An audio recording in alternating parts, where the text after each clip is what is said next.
If you've ever felt grief before the loss arrived, sensed the ending before anyone spoke the words, or carried a heaviness in your chest days before reality confirmed what you already knew, Carl Jung would tell you this wasn't anxiety. It was your unconscious perceiving time differently than your conscious mind. He called it perspective perception, the psyche's ability to feel the future pressing into the present.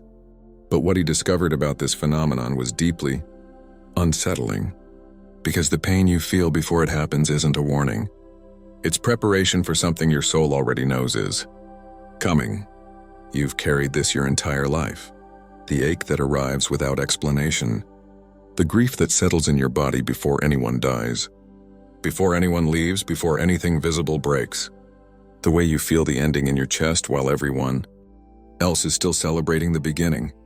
And you've spent years trying to convince yourself it was just anxiety, just overthinking, just your sensitivity creating problems where none existed. But here's what no one told you. You weren't imagining it. You weren't manifesting tragedy. You weren't creating pain out of nothing. You were perceiving it before it became visible. Carl Jung spent decades studying this phenomenon, this strange relationship between the psyche and time, and what he discovered challenges everything we've been taught about how consciousness works. He found that certain people, particularly those with deep access to the unconscious, don't experience time the way most people do. They don't wait for reality to announce itself. They feel it forming in the invisible realm before it crystallizes into the world of form. You are one of those people. You don't just respond to events. You sense them gathering in the field around you. You feel the weight of what's coming before it arrives. You carry the knowledge of endings before anyone else sees the signs. And that knowing, that terrible, undeniable prescience, has shaped your entire life. You've learned not to speak about what you feel. Because when you do, people call you negative, pessimistic, a self-fulfilling prophecy. They tell you you're creating the very thing you fear. But you know better. You know the difference between anxiety and perception, between fear and foreknowledge, between imagination and the deep, cellular certainty that something is shifting beneath the surface of the visible world. And Jung understood this difference with devastating clarity. He called it the perspective function of the unconscious, the psyche's ability to sense patterns, trajectories, and outcomes before they manifest. And he warned that those who carry this gift also carry a specific burden, the burden of knowing before you can prove it, of feeling before you can explain it, of grieving before anyone understands why. You've lived this burden in silence, feeling the relationship ending months before the words are spoken, sensing the job dissolving weeks before the meeting, carrying the knowledge of loss before the diagnosis, before the call, before reality catches up to what your body already knows. And the question that has haunted you your entire life is this: why do I feel pain before it happens? Why does my psyche insist on making me suffer twice? Once in anticipation and once in reality. But what if Jung's most disturbing insight reveals something completely different about what you've been experiencing? What if the pain you feel before it happens isn't suffering at all, but something far more profound? Jung's work on the unconscious revealed something most people never grasp. The unconscious doesn't operate in linear time the way the conscious mind does. It exists outside the constraints of past, present, and future. It perceives patterns, not moments. It reads the energetic signature of what's unfolding, not just what has already happened. And when you have deep access to the unconscious, when the barrier between your conscious awareness and the deeper psyche is thin or permeable, you begin to experience time differently. You don't just remember the past and plan for the future. You feel the future pressing into the present. You sense what's forming before it takes shape. You know what's ending before the final act. Jung called this perspective perception, the unconscious reading the trajectory of events and communicating that knowledge to you through feeling, through sensation, through the body. But here's where it becomes complicated. The conscious mind doesn't speak the language of the unconscious. It doesn't understand symbolic communication. It doesn't know how to interpret feeling as information. So when the unconscious sends you a message, when it says something is ending, something is shifting, something painful is approaching, the conscious mind translates that into anxiety, into dread, into what feels like suffering. But Jung insisted that this wasn't pathological. It wasn't your mind creating problems. It was your psyche trying to prepare you for what it could already see forming in the invisible architecture of your life. The pain you feel before it happens is the unconscious, giving you time to integrate what's coming, to begin the emotional process before external reality demands it, to start grieving, releasing, or bracing yourself so that when the moment arrives, you're not shattered by it. This is what Jung meant when he spoke about the wisdom of the unconscious. It doesn't show you the future to torture you. It shows you the future to protect you. But there's a deeper layer to this that most people never reach. If you've spent your life feeling things before they happen, you've probably also noticed something else. You don't just feel your own pain in advance. You feel other people's pain. You feel collective pain. You feel the grief of situations that haven't even touched your life directly.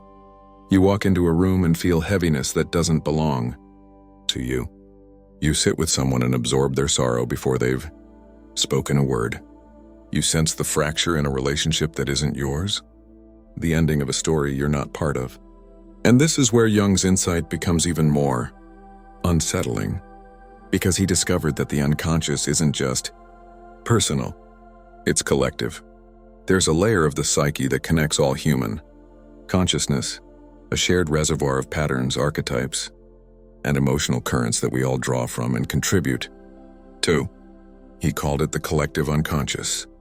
And if you're someone with thin boundaries between your conscious mind and the unconscious, you're not just accessing your own psychic material, you're accessing the collective field. You're feeling the grief of the world, the unspoken pain of the people around you, the shadow of the culture you live in, the emotional undercurrents that most people are defended against. This is why you've always felt exhausted in crowds, depleted by the news, overwhelmed by situations that don't directly involve you. Because you're not just living your own emotional life, you're absorbing and processing the emotional life of everyone and everything around you. Jung warned that this level of sensitivity, this porousness to the collective unconscious, requires immense psychological strength, because without awareness, without boundaries, without the capacity to differentiate what is yours and what belongs to the field, you will drown in feeling. You will carry pain that isn't yours to carry. You will grieve losses that aren't yours to grieve. You will suffer in advance for events that may never even touch your life. And this is the shadow side of prospective perception, the burden of feeling too much, too soon, too deeply. But Jung also taught that this gift, when understood and honored, becomes one of the most powerful tools for transformation. Because if you can feel what's coming, you can also prepare for it. If you can sense the patterns, you can choose differently. If you can read the unconscious currents, you can navigate your life with a depth of awareness most people never access. The pain you feel before it happens isn't a curse. It's information. And the question isn't how to stop feeling it. The question is how to work with it. But there's still something missing from this understanding. Something Jung discovered that changes everything. Here's the first truth about feeling pain before it happens. Your psyche is not linear, and neither is your grief. Most people believe that pain should only arrive after the event, that you grieve when someone dies, not before, that you mourn when the relationship ends, not while it's still happening. But your psyche doesn't work that way. Your psyche begins processing loss the moment it senses the pattern shifting, the moment it feels the ending forming, the moment it recognizes that something is no longer sustainable, no longer aligned, no longer meant to continue. And so you begin grieving before the loss is official, before anyone else knows, before reality is caught up. Jung called this anticipatory grief, and he understood it as a natural, healthy function of the unconscious. Your psyche is giving you time to emotionally prepare, to begin releasing, to soften the impact of what's coming. But here's where most people misunderstand this process. They think the pain they feel in advance means they're supposed to stop it, fix it, prevent it. They think the grief is a warning sign that they need to fight harder, hold on tighter, refuse to let go. But Jung taught the opposite. The pain you feel before it happens is not a call to action. It's a call to surrender. It's your psyche saying, this is already in motion. This is already unfolding. And you need to begin making peace with it now, so that when it arrives, you're not destroyed by it. This is why your intuition about endings is almost always correct. This is why the grief you carry in advance is never wasted. This is why the heaviness in your chest days or weeks before the loss becomes real is not paranoia or self-sabotage. It's your soul doing the deep work of releasing before your mind is ready to let go. And the women who honor this process, who trust what they feel even when no one else sees it yet, are the ones who move through loss with grace. Not because they don't feel pain, but because they've already begun integrating it. Here's the second truth. The pain you feel before it happens is not just about external events. It's about your own transformation. Jung taught that individuation, the process of becoming whole, requires the death of the false self, the shedding of identities, relationships, and patterns that no longer serve your evolution. And the psyche knows when that death is coming. It knows when you're outgrowing a relationship before you consciously admit it. It knows when a job is no longer aligned before you're ready to quit. It knows when a version of yourself is dying before you're willing to let her go. And so you feel the grief of your own transformation in advance. You feel the heaviness of what you're about to release, the sorrow of who you're becoming and who you have to stop being, the ache of growth, of change, of evolution. And this pain is not a sign that something is wrong. It's a sign that something is deeply right. Your psyche is preparing you for your own rebirth. And rebirth always requires death. The death of the old self. The death of the life you used to live. The death of the illusions you used to cling to. Jung warned that most people resist this process. They try to hold on to the dying version of themselves. They refuse to let go. They fight the transformation. And that resistance creates far more suffering than the original grief ever would. But when you trust the pain you feel before it happens, when you recognize it as the soul's way of preparing you for change, you stop fighting. You stop resisting. You stop trying to hold on to what's already leaving. And you begin to move with the current of your own becoming. Here's the third truth. The pain you feel before it happens is also a test of your sovereignty. Because when you know something is ending before anyone else sees it, you're faced with a choice. Do you speak your truth? Or do you stay silent to keep the peace? Do you honor what you feel? Or do you betray your knowing to avoid conflict? Jung called this the conflict between the persona and the self. The persona is the social mask, the version of you that wants to be liked, accepted, approved of. The self is your true essence, the part of you that knows what's real and refuses to lie about it. And when you feel pain before it happens, when you sense an ending that no one else is ready to acknowledge, the persona will tell you to stay quiet, to wait, to pretend everything is fine. But the self will demand that you honor your truth. And this is where the real initiation happens. Because speaking what you know before others are ready to hear it will cost you. It will cost you relationships. It will cost you comfort. It will cost you the illusion of safety.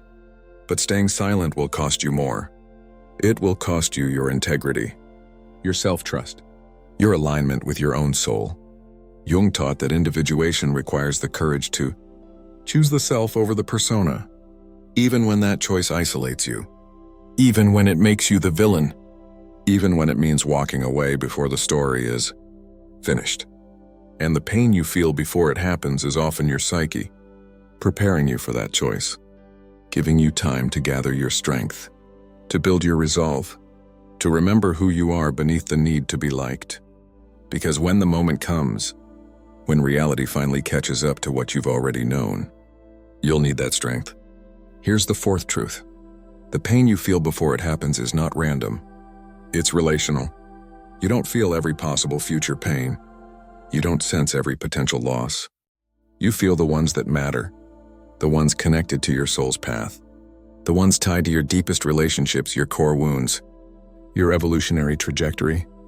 Jung spoke about synchronicity, the meaningful connection between inner perception and outer event. And perspective perception is a form of synchronicity. Your psyche is attuned to the events, people, and patterns that are significant to your individuation process. This is why you feel the ending of a relationship that matters, but not the ending of one that was always superficial. Why you sense the loss of someone deeply connected to your soul, but not every acquaintance. Why certain pains register in advance, and others only arrive when they happen. Your unconscious is selective. It's intelligent. It's guiding you toward what you need to know, what you need to prepare for, what you need to integrate. And when you begin to trust this, when you stop questioning why you feel what you feel and start honoring it as sacred information, you develop a completely different relationship with your own perception. You stop seeing your sensitivity as a burden. You stop wishing you could be less aware.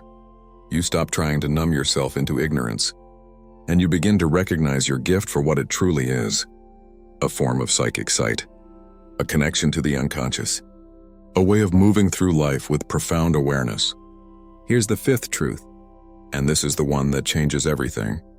The pain you feel before it happens is not punishment. It's protection. Because when you feel grief in advance, when you sense loss before it's visible, you're being given time.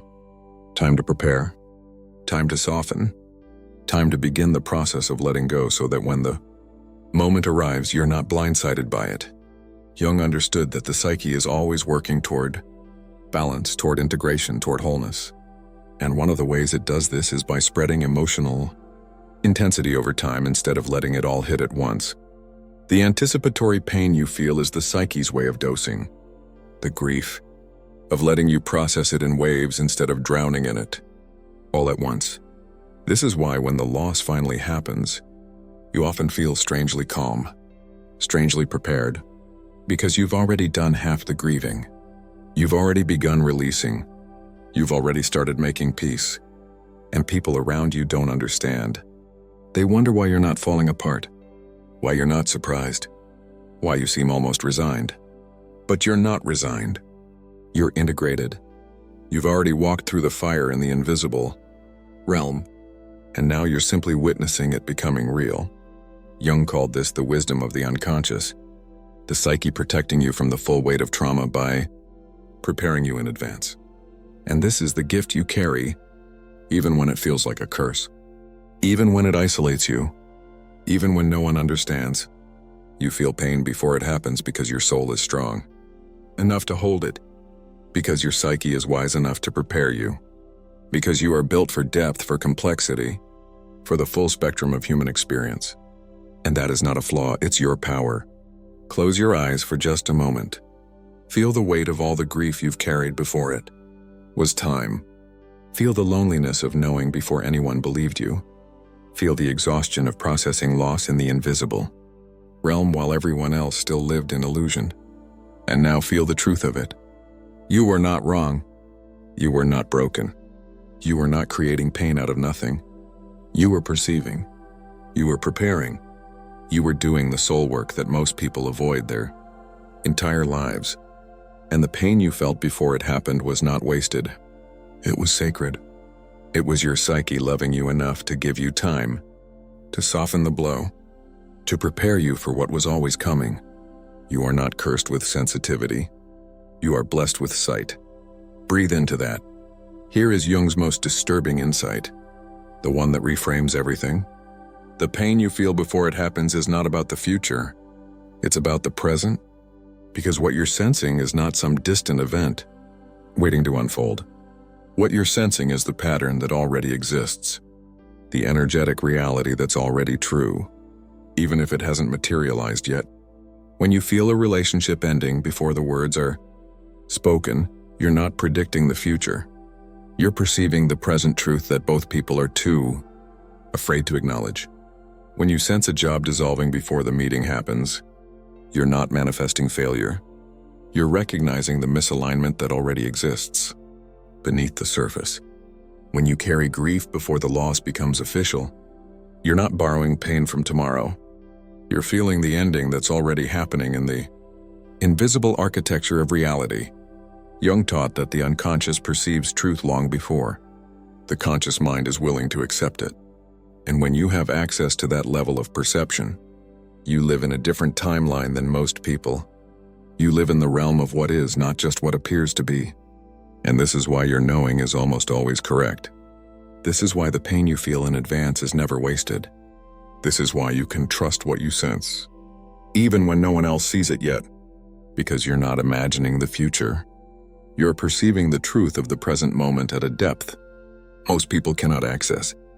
And the pain you feel before it happens is simply your psyche refusing to let you live in illusion, refusing to let you pretend, refusing to let you deny what is already real. This is the burden of sight, the weight of knowing, the loneliness of living in truth while others still cling to the story. But it's also your freedom, because when you trust your perception, when you honor what you feel even when you can't prove it, yet you stop wasting energy on relationships, situations, and patterns that are already dying. You stop fighting to hold on to what's already leaving. You stop trying to fix what's already broken. And you begin to live in alignment with reality as it actually is, not as you wish it would be. Jung called this radical acceptance, the willingness to see clearly, feel deeply, and let go completely. And the women who master this, who trust the pain they feel before it happens and use it as a guide instead of a burden, become the most powerful, most liberated, most authentic versions of themselves. Because they stop living in denial. They stop performing hope when they feel the truth. They stop betraying their own knowing to make others comfortable. And they begin to move through life with the quiet authority of someone who sees what is real and honors it, no matter the cost. If you've spent your life feeling pain before it happens, this is what you need to understand. You were not born broken, you were born awake. You were not cursed with anxiety. You were blessed with perception. And the pain you feel before reality confirms it is not a punishment. It's a gift. It's your psyche preparing you, protecting you, guiding you toward truth. Jung taught that individuation requires the courage to see clearly even when clarity is painful, to feel deeply even when feeling isolates you, to trust your own perception even when the world tells you you're wrong. And you, rare woman, have been doing this your entire life. You've carried the weight of knowing before proving, the loneliness of feeling before explaining, the grief of perceiving endings before anyone else was ready to let go. And that has not been wasted. Every moment you honored your intuition, even when it cost you comfort. You strengthened your connection to the unconscious. Every time you trusted what you felt, even when you couldn't explain it. You deepened your relationship with your own soul. Every time you allowed yourself to grieve in advance, you made space for transformation. You are not too sensitive. You are not too intense. You are not imagining things. You are seeing reality at a depth most people spend their entire lives avoiding. And the world needs women like you. Women who refuse to live in illusion. Women who feel the truth before it becomes obvious. Women who trust their own perception enough to speak it, live it, honor it, even when they stand alone. Because you are not alone. You've never been alone. You've been walking with the unconscious your entire life. And it has been guiding you, protecting you, preparing you for exactly this moment. The moment you stop questioning your gift and start trusting it completely, you were never meant to stop feeling. You were never meant to numb yourself into ignorance.